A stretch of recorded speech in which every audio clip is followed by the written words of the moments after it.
नमस्कार, स्वागत है एलएनएमयू नोट्स में। इस वीडियो में हम लोग बात करने वाले हैं Lalit Narayan Mithila university Darbhanga LNMU session 24-28 graduation BA BSc BCom first semester के रजिस्ट्रेशन में आ रहे सवाल प्रॉब्लम जो भी आप कहिए उसके बारे में क्या सॉल्यूशन है या फिर अभी क्या ऑप्शन है आपके पास अगर आप लोगों का ये सवाल है। तो जैसे कि बहुत सारे स्टूडेंट का ऐसे है जो एप्लीकेशन आईडी या यूनिक आईडी जो भी है डालने के बाद मोबाइल नंबर डालने के बाद सर्वर एरर हो जा रहा है, लॉगिन नहीं हो पा रहा है। दूसरा पेमेंट के लिए दूसरा जो है वो पेमेंट से रिलेटेड है, यानी कि पेमेंट सक्सेसफुल हो जाता है, मैसेज भी आ जाता है, अकाउंट से पैसा डेबिट हो जा रहा है, लेकिन स्लिप जनरेट नहीं हो रहा है, दोबारा पेमेंट मांग रहा है। तीसरा हमारे पास है सब्जेक्ट चेंज को लेके कि अगर किसी को सब्जेक्ट चेंज करना है तो कैसे यूनिवर्सिटी कॉलेज में जाके आप एप्लीकेशन लिख के जमा करेंगे। हालांकि ये जो एप्लीकेशन लिखने वाला बात है ये अभी तक तो आपको जो है वो समझ में आ ही जाना चाहिए। एप्लीकेशन लिखने इस पॉइंट तक, यानी कि जिस लेवल पे आप है बीए बीएससी बीकॉम जिसमें भी आप एडमिशन लिए हैं, इस लेवल तक एक कम से कम एप्लीकेशन लिखने आपको आना ही चाहिए। और एप्लीकेशन कैसे लिखना है वो भी आपको दिखाते हैं और क्या पॉइंट आपको ध्यान में रखना है वो भी आपको बताएंगे। उसके बाद अगला सवाल है हमारे पास सेशन 23-27 के कुछ स्टूडेंट के द्वारा जो पिछले साल यानी कि सेशन 23-27 में अपने सेशन में जो है वो एडमिशन तो कॉलेज में करवा लिए थे लेकिन रजिस्ट्रेशन नहीं करवाए थे, या फिर किसी ने जो है वो रजिस्ट्रेशन करके एग्ज़ाम नहीं दिया था।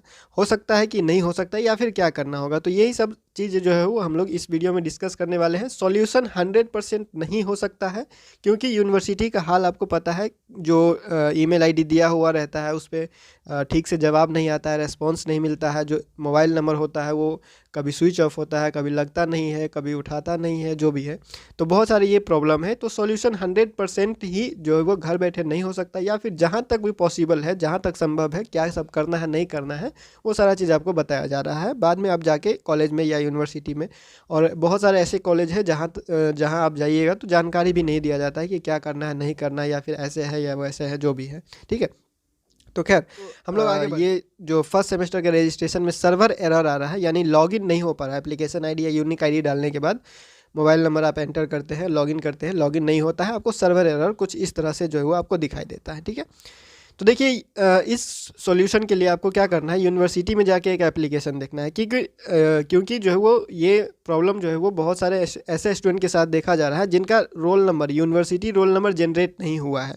मतलब कि जितना भी स्टूडेंट है सबका यूनिवर्सिटी रोल नंबर तैयार है, रजिस्ट्रेशन नंबर तैयार है, आपको पहले से पता है, और वो कॉलेज में भी पहुँच चुका है।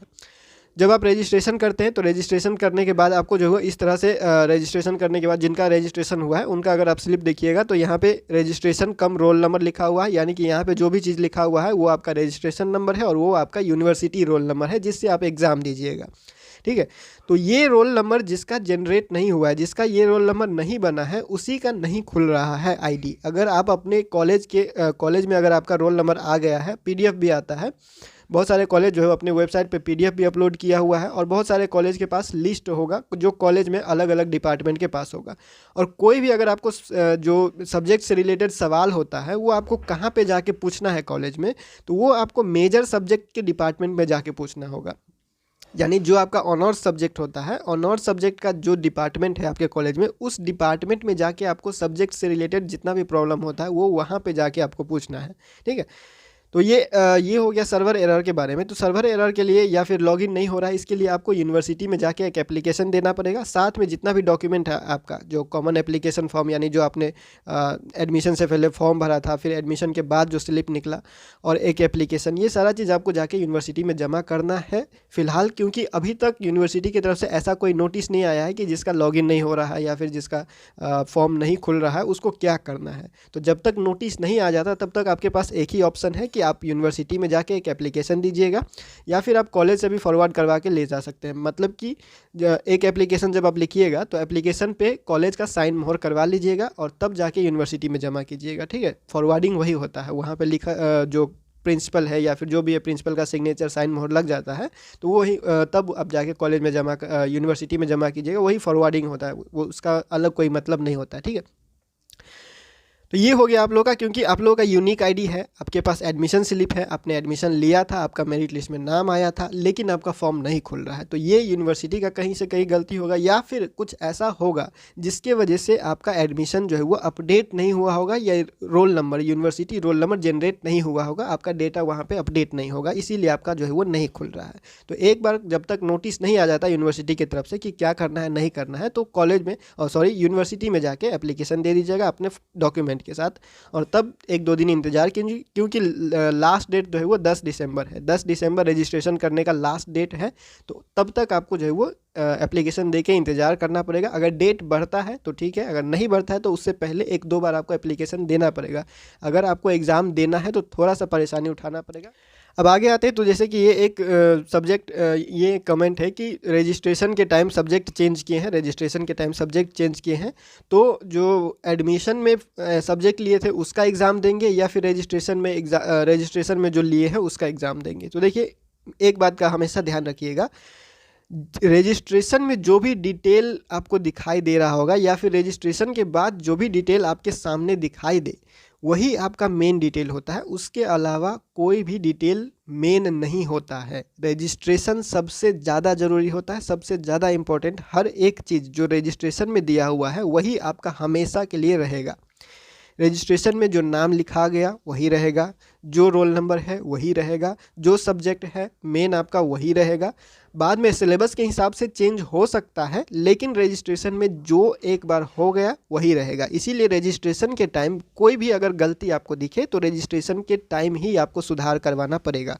तो एग्ज़ाम आप उसी सब्जेक्ट का दीजिएगा जिस सब्जेक्ट्स का जो रजिस्ट्रेशन में आपको दिखाई दे, यानी कि रजिस्ट्रेशन के बाद जो सब्जेक्ट अपडेट हुआ है उसी सब्जेक्ट का आपको एग्ज़ाम देना पड़ेगा, क्योंकि रजिस्ट्रेशन के हिसाब से ही आपका डिटेल खुलेगा और उसी सब्जेक्ट के हिसाब से आपका मार्क जो है वो कॉलेज वाले अपडेट करेंगे। क्योंकि कॉलेज वाले जब आपका रोल नंबर डालेंगे, या फिर कहीं भी आपका रोल नंबर के हिसाब से जब खोला जाएगा, आपका प्रोफाइल खोला जाएगा, तो आपका सब्जेक्ट वही सब्जेक्ट दिखाई देगा जो रजिस्ट्रेशन के टाइम हुआ है। रजिस्ट्रेशन कंप्लीट होने के बाद वही सारा सब्जेक्ट दिखाई देगा। ठीक है, तो ये हो गया रजिस्ट्रेशन में अगर कोई सब्जेक्ट चेंज कर रहा है तो उसके लिए। अब ये जो कोई सेशन 23-27 के स्टूडेंट होंगे, फर्स्ट सेमेस्टर वाले पुराने स्टूडेंट जो है, उनका अगर रजिस्ट्रेशन नहीं हुआ था, एक बार भी कभी भी रजिस्ट्रेशन नहीं किए हैं, तो आपका फॉर्म नहीं खुलेगा।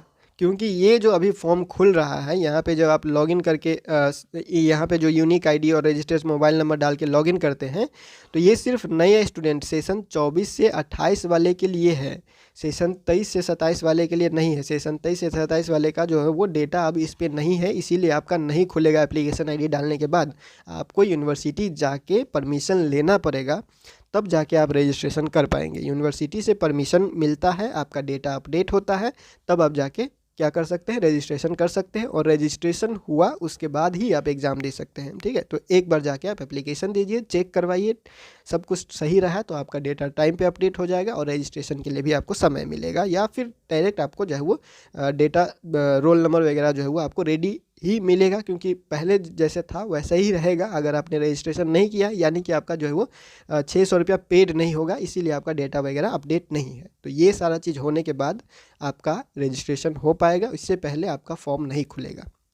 ठीक है, बात करते हैं जिसका पेमेंट के बारे में जो सवाल है कि पेमेंट होने के बाद भी स्लिप जनरेट नहीं हो रहा है, 48 घंटा हो गया, 2 दिन हो गया, 3 दिन हो गया, जो पेमेंट किए हुए थे वो सक्सेसफुल तो बता रहा है, लेकिन आपका जो है वो वेबसाइट पे अपडेट नहीं हुआ। तो देखिए, इस पेमेंट में प्रॉब्लम क्या आता है, बहुत सारे स्टूडेंट क्या करते हैं, एक ही मोबाइल से जो है वो, एक मोबाइल है और उसी से क्या करते हैं, उनका जो है वो हो सकता है कि मोबाइल में जो फंक्शन होता है, एक टाइम में एक ही चीज़ चलाने का फंक्शन होता है, या एक से ज़्यादा, मतलब कि 2 फंक्शन ही आप एक समय में अच्छे से इस्तेमाल कर सकते हैं, 2 एप्लीकेशन एक समय में अच्छे से इस्तेमाल कर सकते हैं।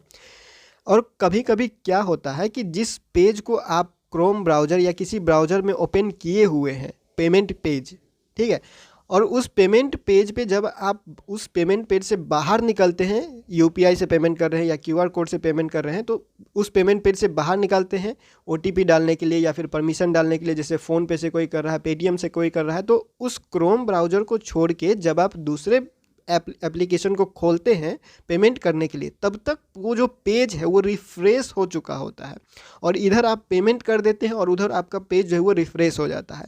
कभी भी ऐसा नहीं करना है, ताकि ये जो पेज आप खोलते हैं, पेमेंट वाला पेज जो खोलता है, जो लाइव चल रहा होता है, वो एक वहाँ पे साफ साफ क्लियरली लिखा होता है कि उस पेज को ना तो आपको रिफ्रेश करना है और ना ही उस पेज को कैंसिल करना है, नहीं तो आपका पेमेंट सक्सेसफुल नहीं होगा और पेमेंट में प्रॉब्लम। अगर आपका पेमेंट सक्सेस हो गया है, डिक्लाइन नहीं हुआ है, ठीक है, डिक्लाइन नहीं हुआ है, सक्सेस हो गया है, पैसा कट गया है अकाउंट से और अभी तक आपका पेमेंट नहीं हुआ है, दोबारा आपने पेमेंट कर दिया, तो पहले वाला जो पेमेंट था वो आएगा या नहीं आएगा, उसके लिए यहाँ पे सपोर्ट दिया गया है। ये कॉन्टैक्ट नंबर है और ये ईमेल आईडी है। लेकिन आप लोगों को पता ही होगा कि ये कितना काम करता है, लेकिन फिर भी आप लोग ईमेल कर सकते हैं। और कैसे ईमेल भेजना है या फिर क्या करना है ईमेल में आपको वो बता देते हैं, क्योंकि ये एक ही रास्ता है जिससे आपका पैसा वापस आ सकता है, इसके अलावा और कोई रास्ता नहीं है। अगर इस जो भी आप ईमेल सेंड कीजिएगा, जो भी आप ईमेल भेजिएगा, उसको देख लिया जाता है, उसको रिस्पॉन्स किया जाता है, तो आपका पैसा वापस आ जाएगा। अगर वो पैसा वो ईमेल नहीं देखा जाता, नहीं ठीक से बात सुना जाता है, तो आपका पैसा वापस नहीं आएगा, आपका पैसा जो है वो चला गया, बर्बाद हो गया। ठीक है, तो इसीलिए आपको ध्यान रखना है। और जो भी ऑप्शन है ये एक ही ऑप्शन है, क्योंकि कितना रिस्पॉन्स करता है यूनिवर्सिटी आप लोगों को पता है। तो फिलहाल अगर आप लोग अभी तक वेट कर रहे होंगे कि जब पैसा वापस आ जाएगा तब फॉर्म भरेंगे, अगर कोई इंतज़ार कर रहे हैं रजिस्ट्रेशन करने का, पेमेंट कट गया था और इंतज़ार कर रहे हैं अभी तक कि पैसा वापस आएगा तो फिर से रजिस्ट्रेशन का पेमेंट करेंगे, तो ऐसा मत कीजिए। अगर 2 दिन से ज़्यादा हो गया है तो पेमेंट कर दीजिए और रजिस्ट्रेशन कर लीजिए, वो उस पैसे का इंतज़ार मत कीजिए।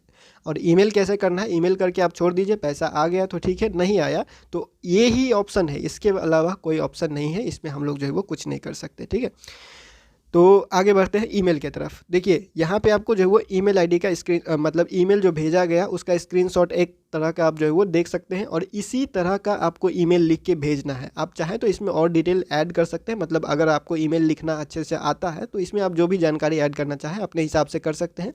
एक एग्जाम्पल के तौर पर आपको बताया जा रहा है, और ये जो है वो ऐसा नहीं है कि बस ऐसे ही लिख दिया गया है। ये मतलब जो जब एडमिशन हो रहा था, आप लोगों का एडमिशन जब सेशन 24-28 का एडमिशन, 23-27 का एडमिशन जब एडमिशन होता है उस समय जो पैसा कटता है, और एडमिशन के वेबसाइट पे जो LNMU का एडमिशन के वेबसाइट पे ईमेल आईडी दिया हुआ है, इस ईमेल आईडी पे मेल भेजा गया और बहुत सारे पैसा जो है वो वापस भी आया है, तो इसीलिए ये ईमेल आपको दिखाया जा रहा है। ठीक है, तो वो तो एडमिशन के लिए था, ये है रजिस्ट्रेशन के लिए।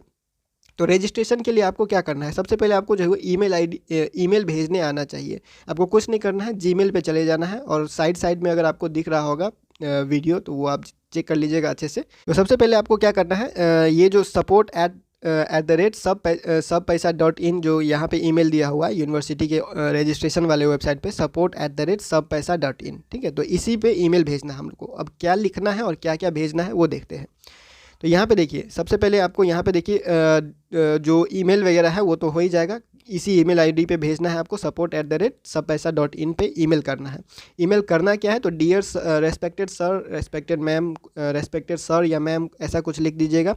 आप चाहे तो इसको हिंदी में भी बदल सकते हैं, लेकिन अगर इंग्लिश में लिखिएगा तो सही रहता है, क्योंकि इंग्लिश में रेस्पॉन्स आता है। ठीक है, इंग्लिश में लिख के ज़्यादातर ईमेल भेजा जाता है। हिंदी में भी आप एक जो है वो आवेदन के तरह अगर ईमेल लिखने नहीं आता है या फिर नहीं समझ आ रहा है कि क्या लिखना है, कैसे लिखना है, तो आपको जो है वो बस एक आवेदन जैसे लिखते हैं, एप्लीकेशन जैसे लिखते हैं पेपर पे, वैसे ही एप्लीकेशन लिख देना है और इस ईमेल आईडी पे भेज देना है। साथ में आपको जो है वो डॉक्यूमेंट भेजना है। क्या क्या डॉक्यूमेंट भेजना है, तो पेमेंट का प्रूफ भेजना है और ज़्यादा कुछ नहीं।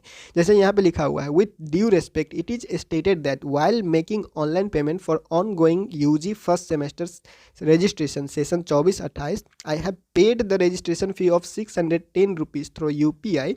But even after the successful transaction, amount debited from bank account, registration fee is unpaid on the website, asking for repayment, जो ब्रैकेट में लिखा हुआ। I have received a message from SubPaisa as well as from my bank account that the transaction is successful with its bracket में दिया हुआ SubPaisa transaction ID।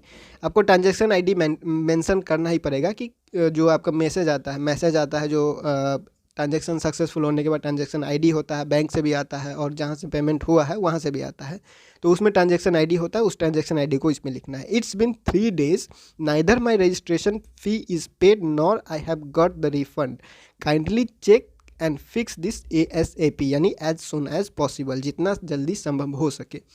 Related transaction detail are attached. इसमें इसका कहने का मतलब यही है कि हमने जो है वो जैसे अभी जो यूजी फर्स्ट सेमेस्टर का सेशन 24-28 का रजिस्ट्रेशन चल रहा है, उसमें हम लोगों ने 610 रुपया पेमेंट किया था और सक्सेसफुल ट्रांजेक्शन हो जाने के बाद, मतलब बैंक अकाउंट से पैसा कट जाने के बाद भी वो रीपेमेंट मांग रहा है, फिर से दोबारा पेमेंट मांग रहा है। रजिस्ट्रेशन का पेमेंट जो है वो पेड नहीं हुआ है। 3 दिन हो गया, 3 दिन हो गया, लेकिन अभी तक जो है वो ना तो पैसा रिफ़ंड आया है और ना ही हम लोगों का जो पेमेंट पेड हुआ है। तो इस चीज़ को जितना जल्दी हो सके आप देख के ठीक करिए, और जो ट्रांजैक्शन से रिलेटेड जितना भी डिटेल है वो आपको नीचे मिल जाएगा। जैसे कि यहाँ पे देखिए, आपको एप्लीकेशन आईडी लिखना है, यानी कि यूनिक आईडी या एप्लीकेशन आईडी जो भी है आपका, वो यहाँ पे लिखना है। जो आपका नाम है, जिस नाम से जो आपका जो भी नाम है आपका, वो पूरा नाम लिखना है, शॉर्टकट नहीं इस्तेमाल करना है, पूरा नाम एकदम स्पेलिंग सही सही। फादर्स का नेम, मदर्स का नेम, उसके बाद डेट ऑफ बर्थ, जो भी आपका डेट ऑफ बर्थ है। आगे आपको मोबाइल नंबर डाल देना है, ठीक है, और यहाँ पे मेल आईडी डाल देना है अपना, ठीक है। आगे ये जो ट्रांजैक्शन डिटेल यहाँ पे आपको दिख रहा है, ये ट्रांजैक्शन डिटेल आपको जो भी मैसेज में आता, मोबाइल में जो मैसेज आता है, बस उसको कॉपी पेस्ट इस यहाँ पे करना है, ठीक है। जो भी आपका ट्रांजैक्शन मैसेज आया है कि ट्रांजैक्शन सक्सेसफुल हो गया, आईडी ये है, इतना बजे से इतना बजे आपने ट्रांजैक्शन किया था, इतना पैसा कटा हुआ था, किससे पेमेंट किया है, कितना बजे, ये सारा चीज़ जो भी मैसेज आता है आपको, उस मैसेज को कॉपी पेस्ट यहाँ पे ट्रांजैक्शन डिटेल कर देना है। नीचे यहाँ पे देख सकते हैं क्या क्या अटैच किया गया है। तो ये अटैच किया गया है आपका बैंक रिसिप्ट, यानी कि बैंक से जो मैसेज आता है उसको रिसिप्ट, या फिर जो स्टेटमेंट का स्क्रीनशॉट लगा सकते हैं, जो भी आपका है वो आप यहाँ पे लगा सकते हैं। उसके बाद यहाँ पे देखिए, जो भी मैसेज आता है आपको मोबाइल नंबर पे सब पैसा के द्वारा, जो LNMU के द्वारा जो मैसेज भेजा जाता है कि आपका ट्रांजेक्शन सक्सेसफुल हो गया रजिस्ट्रेशन के लिए, वो वाला मैसेज जो होगा वो मैसेज आप यहाँ पर लगा दीजिएगा, ठीक है। तो ये उन दोनों का स्क्रीनशॉट लगा सकते हैं, अगर या फिर दोनों को एक साथ जो है वो PDF बना के भी आप यहाँ पे डाल सकते हैं, अटैच कर सकते हैं, ठीक है। तो ये आपका ईमेल जो है वो इस ईमेल पे भेज देना है और इंतज़ार करना है। अगर ईमेल वहाँ तक पहुँच गया और उन लोगों ने देख लिया है, थोड़ा सा भी अगर चेक कर लिया, तो आपका पैसा वापस आ जाएगा, नहीं किया तो नहीं आएगा पैसा, और आपको पैसा देना ही पड़ेगा दोबारा अगर आपको रजिस्ट्रेशन करना है तो। यही हाल है, इसीलिए आपको जो है वो, जब तक आप पहले फॉर्म भरे होंगे या फिर कभी भी कुछ करते हैं, तो ये सावधानी हमेशा रखिएगा कि कभी भी पेमेंट करने से पहले चेक कर लीजिए कि सारा कुछ सही चल रहा है या नहीं। ईमेल भेजने में परेशानी है या फिर ईमेल भेजना बिल्कुल भी नहीं आता, आज से पहले कभी किसी को ईमेल किया ही नहीं, तो आप अपना स्क्रीनशॉट इंस्टाग्राम पे भेज दीजिएगा और जो डिटेल आपके पास है वो डिटेल भेज दीजिएगा, और आपको हम ईमेल लिख के फॉरवर्ड कर देंगे, मतलब कि ईमेल टाइप करके आपको जो है वो भेज देंगे, और उसी टाइप किया हुआ मैसेज को बस आप कॉपी पेस्ट कर दीजिएगा और सेंड कर दीजिएगा, ठीक है। तो इतना तक हम कर सकते हैं, बाकी इसके अलावा और कोई ऑप्शन नहीं है, ये इसी तक जो है वो सीमित है। आगे बढ़ते हैं तो एप्लीकेशन की तरफ। अब आते हैं कि जिन स्टूडेंट को एप्लीकेशन देकर जो है वो, मतलब कि रजिस्ट्रेशन में कोई बदलाव करना है या फिर कुछ ठीक करवाना है, रजिस्ट्रेशन में कुछ गलती है सही करवाना है, तो कैसे एप्लीकेशन आप कॉलेज में देंगे। तो सबसे पहले आपको ये ध्यान रखिए, एप्लीकेशन कभी भी लिखते हैं, कभी भी एप्लीकेशन लिखने हैं तो सबसे पहले एक प्लेन पेपर ले लीजिए। प्लेन पेपर मतलब सादा कागज़ एक ले लेना है, और उसमें लाइन नहीं होना। सादा कागज़ होने का मतलब है लाइन नहीं होना है, ठीक है। बिना लाइन वाला कॉपी का एक पेज लेना है। अगर आपके पास जो फ़ोटो कॉपी वाला जो पेपर होता है, A4 साइज़ पेपर, वो पेपर है तो बहुत बढ़िया, अगर नहीं है तो उतना बड़ा लगभग अगर पेपर है कोई भी कॉपी का, तो आप ले लीजिएगा, उसी में एप्लीकेशन लिखिएगा। लिखने से पहले आपको क्या करना है, ये मान लीजिए ये एक पेज है, ठीक है। इस पेज को 4 भाग में जो है वो आपको क्या करना है, मोड़ देना है, फोल्ड कर देना है, 4 फोल्ड करना है। ये 4 फोल्ड जो होता है वो एक तरीका होता है एप्लीकेशन लिखने से पहले, ये एक टेक्निक होता है, नियम कह सकते हैं, नियम भी आप कह सकते हैं। 4 फोल्ड करना एक नियम होता है, 4 बार मोड़ना, यानी कि कागज़ को 4 भाग में आपको पहले मोड़ लेना है, बराबर भाग में। पहले कागज़ को आधा भाग कीजिए, उसके बाद फिर उसका एक और बार मोड़ दीजिए, तो 4 भाग जो है वो बट जाएगा। वो 4 भाग जब बट जाएगा तब क्या करना है, तो आपको एक भाग छोड़ के, एक हिस्सा छोड़ के बाकी 3 हिस्सा में ही एप्लीकेशन लिखना है। एक हिस्सा छोड़ के, इतना जगह छोड़ के आपको इतना में ही एप्लीकेशन लिखना है। ये क्यों लिखना है, तो ये जो जगह आप छोड़ रहे हैं इसमें ऑफिशियल काम होता है, साइन होता है, डेट होता है, कुछ भी जो होगा वो ऑफिस वाला जो काम होगा, ऑफिस वाला का साइन मोहर वगैरह जो होता है वो उस खाली जगह पे होता है, इसीलिए आपको उतना जगह छोड़ना ही पड़ेगा। ये नियम है, अगर आप चाहें तो ध्यान दीजिए, नहीं चाहे तो वैसे ही रहिए जैसे आप हैं। आगे बढ़ते हैं तो एप्लीकेशन पे डायरेक्ट आ जाते हैं। सबसे पहले आपको यहाँ पे लिखना है सेवा में प्रधानाचार्य महोदय, यहाँ अपना कॉलेज का नाम लिखिए, जो भी आपका कॉलेज का नाम है, और इससे ऊपर अगर आपको कहा जाए तो कॉलेज जाने से पहले 2 पेपर ले लीजिएगा। कॉलेज जाने से पहले 2 पेपर ले लीजिएगा, क्योंकि एक पेपर में अगर एप्लीकेशन गलत हुआ या फिर कुछ जोड़ने घटाने के लिए कहा जाए तो दूसरा पेपर में सही करवा लीजिएगा, ठीक है। तो इसीलिए आपको जो है वो सावधानी से सब कुछ करना है, क्योंकि बार बार आप कॉलेज जाइएगा, परेशान होइएगा, उससे कोई फ़र्क नहीं पड़ता है। ना कोई आपको ज्ञान मिलेगा, ना कोई बताने वाला वहाँ पे मिलेगा। तो सबसे पहले यहाँ पे देख लीजिए, स्क्रीनशॉट आप ले लीजिएगा। सेवा में प्रधानाचार्य महोदय, यहाँ अपना कॉलेज का नाम लिखना है और जैसे लिखा हुआ है वैसे ही लिखना है। आप अपने सिर्फ डिटेल चेंज कीजिएगा, नियम कानून मत बदल दीजिएगा, ठीक है।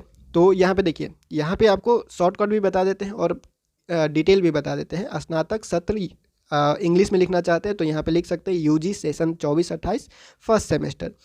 हिंदी में यहाँ पे लिखा हुआ है स्नातक सत्र 24-28 प्रथम सेमेस्टर के आपको जिस भी विषय में बदलाव करवाना है, परिवर्तन करवाना है, जैसे कि एमआईसी में करवाना है तो एमआईसी में परिवर्तन के लिए आवेदन है, या फिर एमडीसी, एईसी एमडीसी में तो कोई बदलाव वगैरह नहीं होगा। अगर आप करवाना चाहते हैं तो कॉलेज में जाके एक बार पूछ लीजिएगा कि कौन कौन सा सब्जेक्ट पढ़ाया जाता है, तब कीजिएगा। अपने मन से सब्जेक्ट आप नहीं ले सकते, ठीक है। तो कभी भी कॉलेज में अगर सब्जेक्ट चेंज करवाना है रजिस्ट्रेशन के टाइम तो पूछ लीजिए, या फिर पता होना चाहिए कि कॉलेज में क्या क्या पढ़ाई होता है। और यहाँ पे लिख दीजिएगा विषय में बदलाव या फिर विषय परिवर्तन के लिए आवेदन, इतना लिख दीजिएगा। ये हो गया डिटेल में थोड़ा सा, या फिर आप इसमें सब्जेक्ट भी लिख दीजिएगा तो और डिटेल हो जाएगा। या फिर आप डायरेक्ट ऐसे लिख सकते हैं, ये अगर इतना नहीं लिखना है तो डायरेक्ट ऐसे लिख सकते हैं। ये जो छोटा सा लिखा हुआ है स्नातक सत्र 24-28 के पंजीयन यानी रजिस्ट्रेशन में सुधार है, तो बस इतना एक लाइन लिख दीजिएगा, आपका ये भी हो गया, ठीक है। तो जो भी आपको पसंद है, डिटेल लिखना चाहता है डिटेल, एक लाइन में लिखना चाहता है तो ये लिख सकते हैं। आगे बढ़ते हैं तो यहाँ पे नीचे आइएगा, यहाँ पे महाशय लिख दीजिएगा। फिर सविनय निवेदन यह है कि मैं, यहाँ पे अपना नाम लिखिएगा, इंग्लिश में लिखिएगा, पूरा नाम लिखिएगा स्पेलिंग के साथ एकदम सही, ठीक है। तो यहाँ पे अपना नाम लिख दीजिएगा। फिर यहाँ पे वही चीज़ है, स्नातक यूजी रहेगा, सेशन 24-28 प्रथम सेमेस्टर, सबका यही सेम रहेगा। फिर छात्र या छात्रा जो भी हो, लड़का है लड़की है, उसके हिसाब से आप लिखिए। मैं यह कहना चाहता हूँ या चाहती हूँ कि मुझे, उसके बाद अपना पॉइंट लिखिए। ये तो हो गया, सबके लिए सेम ही रहेगा, ठीक है। लड़का लड़की के हिसाब से चेंज कर लीजिएगा। बाकी इसके बाद जो लिखा जाएगा वो अपने अपने हिसाब से लिखिएगा। अब इसमें ऐसा नहीं है कि ये जो जैसे जैसे लिखा हुआ है वैसे वैसे आप मारते चले जाइएगा, ऐसा नहीं करना है। आपको जो चीज़ में बदलाव करवाना है, ठीक करवाना है, सही करवाना है। मान लीजिए यहाँ पे पापा का नाम गलती है तो यहाँ पे आप लिख दीजिएगा मुझे अपने रजिस्ट्रेशन में या फिर एडमिशन में कि मेरे पापा का नाम जो है वो गलत है, उसको सही करवाना है या सुधार करवाना है, वो आप लिखिएगा ऐसे, ठीक है। या फिर आपको सब्जेक्ट में बदलाव करवाना है तो उसके लिए तो यहाँ पे लिखा ही गया है कि एमआईसी या फिर एमडीसी या फिर जो भी है उसमें विषय में बदलाव करना है।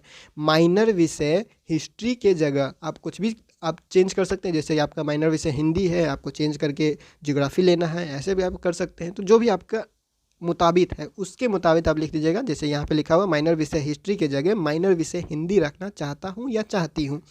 ऑनलाइन रजिस्ट्रेशन कर मैंने विषय का चयन कर लिया है। ऑनलाइन रजिस्ट्रेशन आपने कर लिया है, सिलेक्शन कर लिया है। रजिस्ट्रेशन फॉर्म की एक प्रति इस आवेदन के साथ संलग्न है। रजिस्ट्रेशन फॉर्म का जो प्रिंट आउट है उसका जो भी आपका प्रिंट आउट होगा इसके साथ अटैच कर देना है आपको। और इसके साथ जो कॉमन एप्लीकेशन फॉर्म था CAF यानी कि जो कॉमन एप्लीकेशन फॉर्म जो पहले सबसे शुरुआत में आपने जो प्रिंट करके निकाला हुआ था मेरिट लिस्ट आने से पहले, एडमिशन होने से पहले जो ऑनलाइन अप्लाई होता है, वो ऑनलाइन अप्लाई किया हुआ फॉर्म होगा तो लगा दीजिएगा, बेहतर है। यहाँ पे लिखा हुआ ये तो सब में सेम ही रहेगा। श्रीमान से प्रार्थना है कि मेरा आवेदन स्वीकार करें और मेरे रजिस्ट्रेशन में सुधार करने की कृपा करें। मैं आपका सदा आभारी रहूँगा या रहूँगी। लड़का लड़की के हिसाब से चेंज कर लीजिए। डिटेल आपको क्या क्या लिखना है तो ये यहाँ पे नाम लिखना है आपको। नाम बार बार बताया जा रहा है कि आप जो है वो इंग्लिश में नाम लिखिएगा और पूरा नाम लिखिएगा, एक एक स्पेलिंग सही होना चाहिए। यूनिवर्सिटी रोल नंबर आपको कैसे मिलेगा तो यूनिवर्सिटी रोल नंबर आपको बता दिया गया कि रजिस्ट्रेशन करने के बाद जो प्रिंट आउट निकलेगा उसमें सबसे ऊपर में देखिएगा यूनिवर्सिटी कम रोल नंबर या फिर रजिस्ट्रेशन नंबर लिखा होगा। तो यहाँ पे रजिस्ट्रेशन कम रोल नंबर या फिर रोल नंबर कम रजिस्ट्रेशन नंबर ऐसा कुछ लिखा हुआ है जो आपको अभी दिखाया गया, तो वो आपको यहाँ पे लिखना है। यूनिवर्सिटी का रोल नंबर, रजिस्ट्रेशन नंबर भी वही है तो लिख दीजिएगा। क्लास आपका जो भी है BA BSc जो भी है फर्स्ट सेमेस्टर वो लिख दीजिएगा।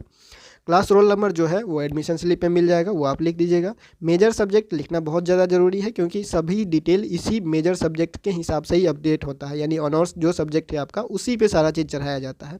सेशन 24-28 मोबाइल नंबर जो है आपका लिख दीजिएगा और इसको जाके आवेदन अपना कॉलेज में जाके जमा कर दीजिएगा। अब ज़रूरी नहीं है सबके कॉलेज में एप्लीकेशन देने के बाद तुरंत आपको जो है वो आपका बात सुन लिया जाए। आपको 1 दिन टाइम मिलेगा या फिर 2 दिन टाइम, या फिर जिस दिन सुधार होना स्टार्ट होगा उस दिन कॉलेज का नोटिस आपको मिल जाएगा। कॉलेज में जाके पता कर लीजिएगा, उसी हिसाब से जमा कर दीजिएगा। और इंटरनल एग्ज़ाम देते समय ये बहुत ही ध्यान रखिएगा। इंटरनल एग्ज़ाम देते समय ये ध्यान रखिएगा कि आपको किस सब्जेक्ट का एग्ज़ाम देना है, ये रजिस्ट्रेशन पे डिपेंड करता है। इसीलिए सर से एक बार ज़रूर पूछ लीजिएगा कि रजिस्ट्रेशन में मैंने बदलाव किया है वो अभी अपडेट हुआ है या नहीं हुआ है, ये कैसे जानेंगे। और अगर अपडेट हुआ है तो हमको कौन सा एग्ज़ाम देना है, क्योंकि अगर आप रजिस्ट्रेशन करवाए हुए का एग्ज़ाम दे देते हैं और जो वो अपडेट नहीं होता है तो बाद में आपका रिजल्ट नहीं बनेगा। ठीक है, तो इस बात का भी ध्यान रखिएगा। इंटरनल एग्ज़ाम बहुत ही ज़्यादा ज़रूरी होता है, जिसके लिए अलग से वीडियो बनाया गया, वो जाके देख लीजिएगा। फिलहाल इस वीडियो में इतना ही, मिलते हैं अगले वीडियो में अगले अपडेट के साथ LNMU नोट्स के यूट्यूब चैनल पे।